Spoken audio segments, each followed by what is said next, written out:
Welcome to the Decode Your Body podcast. I'm Tasha Miller, your host, symptom decoder and body clarity mentor for powerhouse women ready to finally understand their bodies.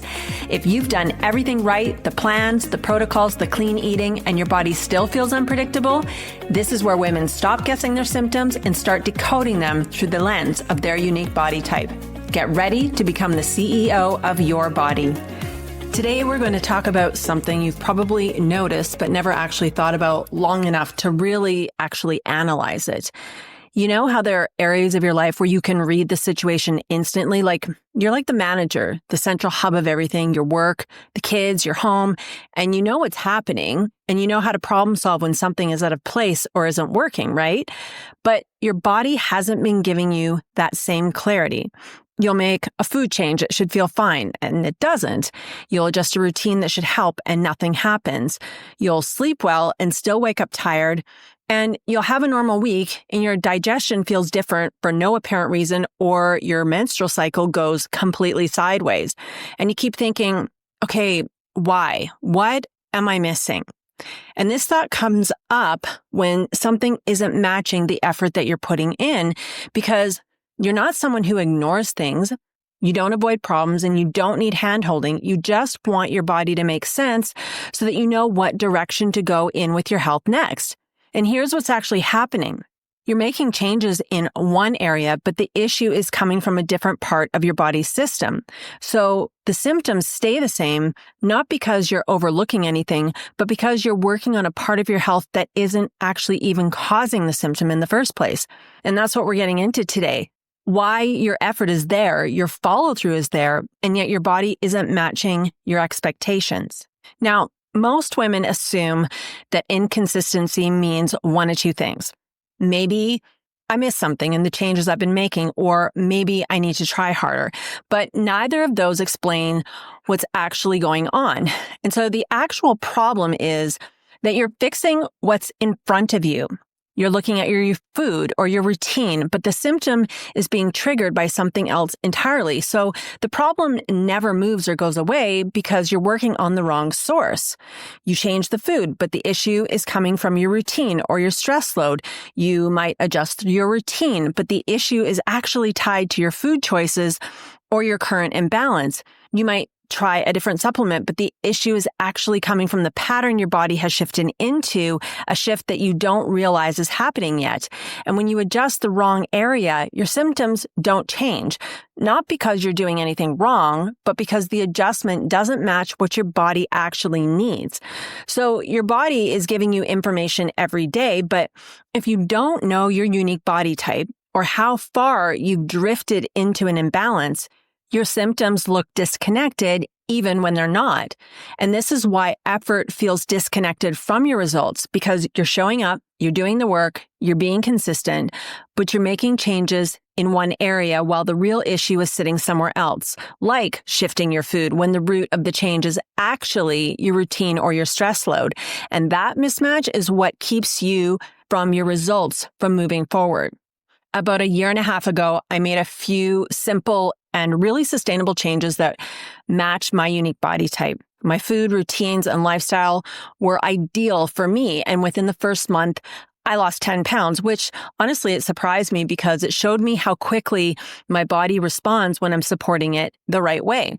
But the last 6 months looked nothing like that. My food had stayed the same, but my routines became a little bit imbalanced, and my lifestyle, the pace, the stress load, the late nights, early mornings, completely off. And I kept telling myself, it's okay, this is just a season, but you know how that goes.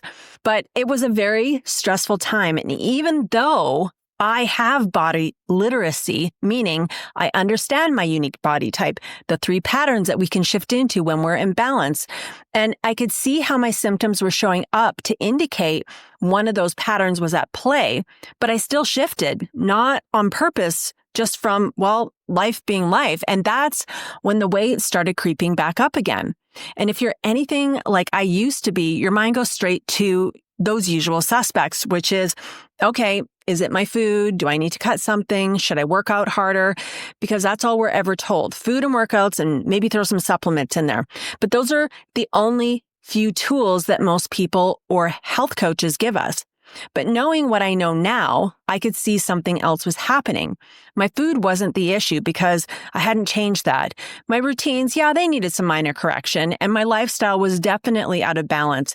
But that wasn't the whole issue either. The real issue underneath of all that was that my body had been living in a chronic state of stress for almost 7 years. And you don't just flip that switch back overnight.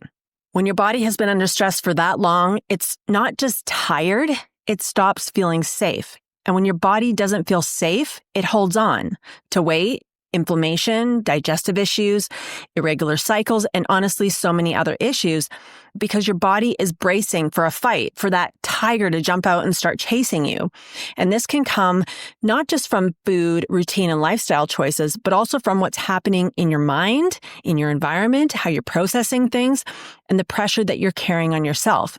So you can change your food and your routines, and you can change your lifestyle, but if your nervous system has been compounding stress for years, your body isn't going to drop its guard because you made a few good choices this week or this month. It takes time and it takes consistency and it takes the right kind of support, not punishment or overcorrecting to try to fix it. And I'm not standing here on my soapbox. I'm not perfect, even with the knowledge and experience I have with body literacy. I'm a woman, I'm human, I'm turning 50 this February, and our bodies are constantly changing and evolving. So it's not like you pick a plan or a protocol to fix yourself and one day you just magically arrive at your I am perfectly healthy destination. No, like life changes and our bodies adapt, and sometimes in ways that we expect and sometimes in ways that we don't. So it isn't about perfection. It's about understanding what's going on underneath the symptoms that you're seeing. Your body is so intelligent. It will tell you when something does not align with good health. My body was stressed, overwhelmed, and it didn't feel safe. And what is the number one fundamental need of every woman? You've got it right if you thought safety and stability, and it's true. And until I address that, not with hacks or harder workouts, but with the right adjustments for the pattern I was actually in, nothing was going to change. And this is exactly why so many women stay stuck. You're adjusting only what you can see, what's right in front of you, because you haven't been taught to read what your body is really showing you yet. And I don't teach nervous system regulation. That's not my zone of genius. There are certainly coaches out there who specialize in that work, but I know enough about it to correct myself. My zone of genius is body literacy, understanding your unique body type, recognizing the pattern you've shifted into, and interpreting the symptoms most women try to fix without understanding what's going on behind those symptoms. And part of that interpretation is being able to see when stress is influencing your body in ways that don't match the lever you're adjusting. So the symptom doesn't go away because you're operating in a different pattern than you realize. And that can look like weight gain that doesn't make sense, digestive flare-ups that don't line up with what you ate, and menstrual cycles that shift even when the rest of your routine hasn't, and many other symptoms that only look random until you understand your unique body type and the pattern that your body is operating in. So when you understand your body this way, you stop Googling symptoms and trying random fixes. You start connecting the dots. My food is fine. My routine is mostly fine. Nothing is changing. Oh, I've been under stress for months. That's why my body is responding. And it gives you a level of clarity that you've never had before. The ability to problem solve your own symptoms instead of guessing, and to know what your next step is. So instead of relying on outsourcing or on someone else to hand you a protocol or map out a plan, you become the one who can do that, and with more accuracy than anyone else could, because no one knows your body better than you do. You step into a completely different identity, the CEO of your body. Your body responds to what's actually affecting it, not to whatever change you make first. So you can eat well, sleep well, adjust routines, and do all the right things. But if the real issue underneath is something else, like long-term stress, being overextended, maybe not resting enough, carrying tension in your body, or moving through weeks that never give your body a chance to rest, your body is going to respond to that first. And that's why results don't always match your effort. And it's because you're adjusting in an area your body wasn't asking for you to adjust. And once you see this, everything stops feeling so confusing. Your symptoms start lining up with what's actually happening in your day-to-day life, and they start finally making sense when you can see what's causing them. When you don't know what's actually causing a symptom, it's easy to spend weeks or months adjusting areas of your life that aren't influencing the symptom at all. And you end up just spending a lot of unneeded time working on the issue that isn't creating the actual symptom. And that's the real cost. It's not failure. It's just so much time spent on solutions that will have no impact on healing your symptoms. And this is why progress feels inconsistent.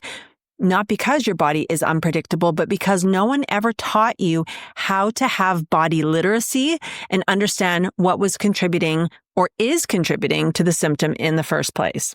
When you understand what's actually driving your symptoms, your whole approach shifts. You stop jumping from one change to the next, and you stop questioning every choice you make. You stop treating every symptom like a separate problem, and instead you can look at your day, your week, your rhythms, your choices, and connect the dots in a way that finally makes sense. And you start noticing, oh, well, that's why my digestion changed, and that's why my sleep feels different, and that's why my weight has been so flippin' stubborn this month or the last 6 months. So you're not guessing, you're not Googling, you're not reacting, you're just understanding what's right in front of you. And once you can read your body like that, the decisions, like there's no more decision fatigue. It just gets so much simpler. You know when to change your food. You know when to adjust your routine, and you know when stress has been running too high for way too long. And you know when your body needs support, just like I did. And this is the point where your body stops feeling so unpredictable. It becomes something you can work with instead of something you're always trying to get ahead of. And that's the real shift. When you move from responding to symptoms after they show up to understanding the pattern before they start presenting themselves. I've said this before, but it is literally life-changing. It's the moment you step into the body CEO role, not because you worked harder, but because you finally had the lens that shows you what your body's been doing the whole time. If this resonated with you, and if you can see where you've been trying to fix one thing while your body was actually asking for something else, this is the part that most people miss, because that recognition isn't about information. It's the beginning of an identity shift. Body CEO is for the woman who's done outsourcing her health, the woman who knows that she's ready to take ownership, understand her body, read her symptoms as signals, and make decisions from clarity instead of confusion. And inside Body CEO, you learn your unique body type, you recognize the pattern you move into when you're out of balance, and you understand your symptoms and know exactly which levers to adjust to bring yourself back into balance. So it's not about quick fixes. It's about becoming the CEO of your body. Body CEO is scheduled to open in early 2026. And if you want to stay connected and be the first to know when it's available, join my newsletter at tashamiller.co/newsletter. And this is where you will be getting all of that information when it is available. I will also put the link in the show notes. Your body isn't unpredictable. It's responding to the inputs you haven't been shown how to see yet. And once you learn to read your body, everything changes. Your choices, your results, your confidence, everything. You stop following plans and you start leading your body like a CEO. I hope you enjoyed this episode, and I will see you back here next week. Thank you for spending time with me today. If you enjoyed this episode, tap follow and leave a 5-star review down below. I read every single one, and it helps more women find this podcast. If you want to keep the conversation going, head to tashamiller.co for resources, offers, and all the ways to connect with me.